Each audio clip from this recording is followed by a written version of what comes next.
drôle de chronique de Rire et Chanson. La drôle de chronique avec Sophie Imbeau ce matin. Bonjour ma chère Sophie. Bruno, Qu'est-ce qui se passe ? avant de commencer cette chronique, j'aimerais me recueillir un instant pour toutes ces femmes qui, au-delà des frontières et dans tous les pays, ont reçu hier soir un grand nombre de cadeaux de merde pour la Saint-Valentin. Et j'aimerais saluer leur courage d'avoir eu la force de revendre ce coussin en forme de cœur. Cette bague destinée à une ex et ce pèse personne. Aïe, aïe, aïe, aïe, aïe. Pour ma part, ma sonde musclante périphyte pour avoir un périnée en acier trempé se trouve actuellement sur les marchés de Barbès à un prix défiant toute concurrence. Alors vous allez me dire, est-ce que l'amour est mort ? Est-ce que l'amour est mort ? Eh bien non, non mes amis. Et il est hors de question que cette émotion si précieuse à l'humanité soit anéantie par de la maladresse et de vulgaires fautes de goût. Oh là là, on dirait un très mauvais doublage, tu sais, comme sur M6. Enfin, ce que je veux vous dire, c'est que c'est impossible, parce que le mois de février, c'est le mois de l'amour. Et là, tu vois où je vais en venir, Bruno. Et oui, malheureusement, oui, tu vas réussir à me dire que parler d'amour, c'est un sujet d'actualité.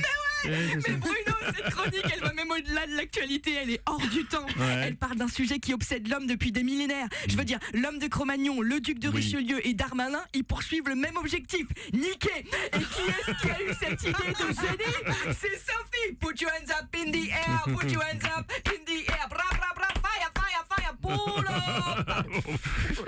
Mais si tu me crois pas, si tu me crois pas, renseigne-toi Bruno, le mois de février c'est le mois de l'amour, tout le monde le dit. Ah oui, mais qui le dit en Mais fait ? réveille-toi Bruno, tout le monde le dit. Ah bon Biba, ma sophrologue, Miss France. Sophie, je pense que là...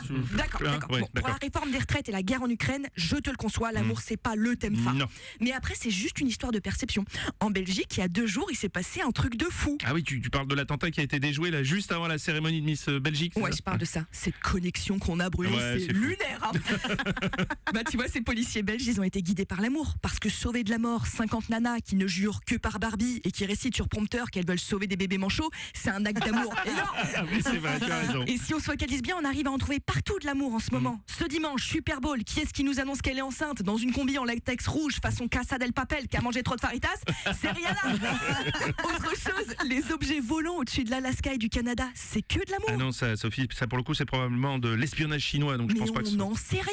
Si ça se trouve, c'est un Chinois très romantique qui a voulu faire sa déclaration d'amour dans le ciel. Ouais. Il a loué un ballon, on lui a explosé. Il en a reloué un, rebelote. Bon, à un moment donné, ça l'a saoulé. Il a fini par prendre un lot de 4 et peut-être qu'à l'intérieur de ces ballons, il y avait juste une grosse banderole avec marqué « Veux-tu voir mon gros dragon ?» On sait pas, on sait pas. C'est vrai qu'on peut laisser planer le doute et l'amour du coup. Mais ce jeu de mots est excellent. Ouais, je t'en prie. sens déjà le regret dans tes yeux, Bruno.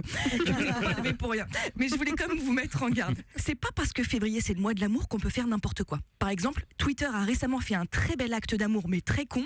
On a recensé hier qu'il a permis à tous les climato-sceptiques et les fans de Cyril Hanouna d'ouvrir grand leur gueule. Et vraiment, ça fait pas une bonne idée. Alors je vous en supplie, mes amis, vous continuez à déclarer votre amour tous les jours, mais vous le faites intelligemment. Merci beaucoup et très bonne journée à tous. Ah, c'était la drôle de chronique de Sophie Imbeau. Rire et Chanson.